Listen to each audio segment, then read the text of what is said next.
भैया ब्रजवासियों का तो सबसे बड़ा नाम श्री ठाकुर मंत्र, सबसे बड़ा ब्रजवासियों का मंत्र तो ठाकुर जी का नाम ही है। नाम से बड़ा कोई मंत्र नहीं है। नाम मंत्र सर्वोपरि है भैया जी। मंत्र का जो अनुष्ठान है उससे सिद्धि तो बहुत शीघ्र होती है, पर उसमें एक भय है। हम लोगों के मन में लालच के संस्कार अनेकों जन्मों के हैं, और जब सिद्धियां सामने आती हैं और कहीं धोखे से भी हमारी बुद्धि उधर चली गई, रिद्धि सिद्धि बहु प्रेरे भाई, बुद्धि लोभ दिखावे आई। और यदि उन सिद्धियों की ओर बुद्धि चली गई तो जो चरम लक्ष्य है भगवत प्रेम की प्राप्ति, भगवत प्राप्ति, उससे साधक वंचित हो जाएगा, मान बढ़ाई के चक्कर में पड़ जाएगा। पर श्री नाम महाराज, आहा क्या कहना, नाम महाराज ऐसे हैं, इनमें अनुभूति भले ही कुछ विलंब से हो, पर नाम महाराज किसी रिद्धि सिद्धि के प्रलोभन में फंसने देते नहीं है। इसलिए मंत्र जप भी करना चाहिए, हम नहीं कहते मंत्र जप मत करो, पर मंत्र जप सदा सर्वदा नहीं किया जा सकता, पर नाम जप निरंतर किया जा सकता है। इसलिए मंत्र जप भी करो, पर जोर नाम जप पर रखो। नाम से सद्य प्रेम की प्राप्ति होती है। एक नामनिष्ठ महापुरुष हैं, अभी हम लोग बीना गए थे तो उस यात्रा में उनका दर्शन किया। पंडित श्री हरदेव जी महाराज, भैया जी भी साथ में थे। उन्होंने एक अनुभव हमको एकांत में बताया। उन्होंने कहा कि राम में रकार का उच्चारण करने से अनंतानंत जन्मों के संचित क्रियमाण प्रारब्ध का नाश भस्म हो जाते हैं, और जब वो सब भस्म हो जाते र कहने से, तो आ कहने से विरहाग्नि प्रदीप्त होती है। रा आ, राम है ना, राम में आ है, तो आ का उच्चारण करने से भगवत दर्शन की व्याकुलता बढ़ती है, और माँ कहते कहते भगवान की प्राप्ति हो जाती है, लक्ष्य की प्राप्ति हो जाती है।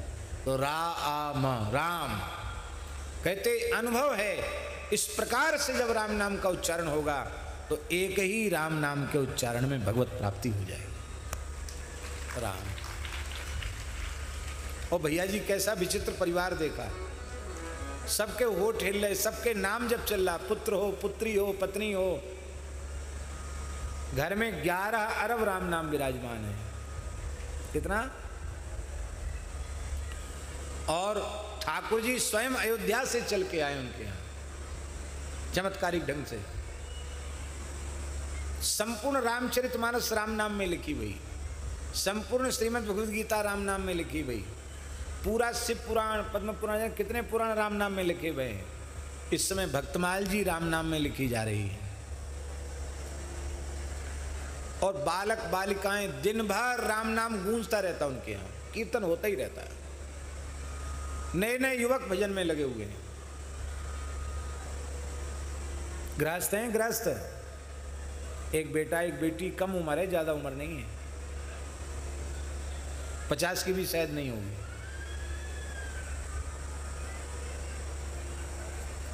पैंतालीस के करीब होगी। और महाराज जी कोई काम नहीं करते हैं, ना एक पैसा की काऊ की नौकरी है,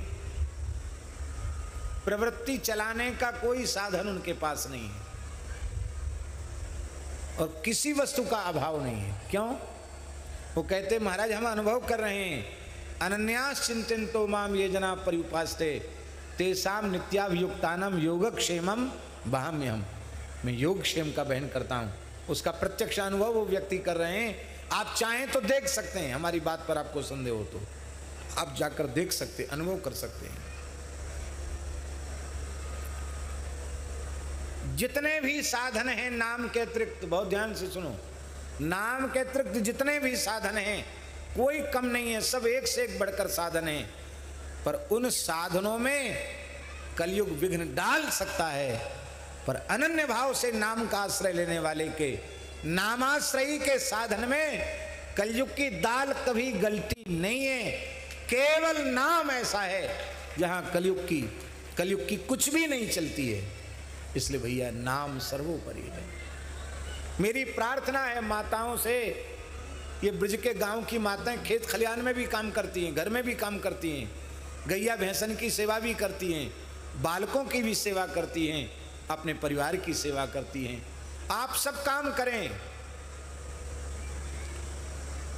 हम देखते हैं गांव में, हम तो खूब रहे ना रुदान गांव में, 8-8 10-10 दिन रह जाते, आंखों से देखते कितना काम करती यहाँ की माताएं बहनें। खूब काम करो पर निरंतर भगवान नाम का जप करो। मेरी प्रार्थना है, रोटी बनाते हुए, झाड़ू लगाते हुए, बच्चों की सेवा करते हुए नाम बंद न हो। भाई लोग खूब काम करते हैं, खेत में खलिहान में खूब काम करते हैं। किसान हैं तो क्या करेंगे, मेहनत करेंगे तभी ना कुछ खाएंगे। भाई लोगों से आग्रह है, निरंतर नाम जप का अभ्यास कर लें। प्रातःकाल जगने से लेकर सोने तक नाम की स्मृति बनी रहे। भीतर से बाहर से किसी भी पद्धति से नाम की स्मृति बनी रहे। बस इतना काम कर लो, फिर आप कहीं भी रह रहे हो और जो कुछ आपकी प्रवृत्ति का काम है आप कर रहे हो, करते रहो, कोई चिंता की बात नहीं, कहीं जाने की आवश्यकता नहीं। सर्व समर्थ महा महिमामय पतित पावन भगवान नाम ही आपको युगल सरकार के चरणों तक पहुंचा देगा, युगल प्रेम प्रदान कर देगा। सब कुछ नाम से होने वाला है। मेहंदी की पत्ती में लालिमा दिखाई पड़ती है क्या?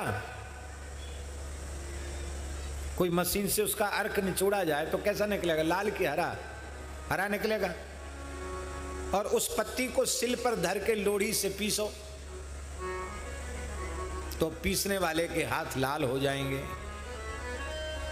ऐसी भैया हरि नाम तो मेहंदी की हरी हरी पत्ती है और ठाकुर जी ने ये तो दे दी है सिल, ये है लोढ़ी। इस लोढ़ी के बीच में रखे हरि नाम की पत्ती को खूब रगड़ो रगड़ो, रगड़ते रहो रगड़ते रहो तो लाली मेरे लाल की जित देखूं चित लाल। लाली देखन मैं चली, मैं भी हो गई लाल, मैं भी हो गई लाल, मैं भी हो गई लाल। एक लोहार की दुकान में लोहे का काम करने वाला, अपनी ही दुकान थी उसकी, गरीब आदमी, तो उसने, बच्चे ने मुझसे कहा, गुजरात की बात है, सौराष्ट्र की, हमारे पूज्य गुरुदेव का शरणागत परिवार भक्तमाली जी का, तो एक 15-16 साल के लड़के ने हमसे कहा कि महाराज जी हम तो दुकान में घन पीटने का काम करते हैं और फिर इतने थक जाते हैं, काम करके आते हैं कि फिर खा पी के सो जाते हैं। महाराज की कृपा से हो जाता है, हम कैसे भजन करें? आपने नाम की महिमा बहुत सुनाई है। तो ऐसी मेरे मन में पता नहीं क्या आया, हमने कहा कि घन तो बजाते ही हो, ऐसे पटकते हो, राम राम राम राम ऐसे भीतर से किया करो। कुछ समय बाद पहुंचे तो मैंने ऐसे पूछा, मैंने कही कि कहो राम राम करते हो? इतना सुनते ही उसके नेत्रों से झरझर आंसू बहने लगे। बोले महाराज जी अब मैं घन बजाता हूँ, कहीं से आवाज आती मुझे राम नाम सुनाई पड़ता है। मेरी जिंदगी बदल गई। कहते पहले बिना राम नाम लिए घन पीटता था तो परेशान था, अब हमने नौकर रख लिए, अब मशीन आ गई है हमारे यहाँ, और महाराज अब गाड़ी ले लूँगा तो गाड़ी में आपको घुमाऊंगा। बोलो वृंदावन बिहारी। समझ में आई बात नहीं आई? बोले बिना राम राम के दिन हमारे सुधर नहीं रहे थे, अब लौकिक हालत भी हमारी सुधर गई है राम नाम लेने से।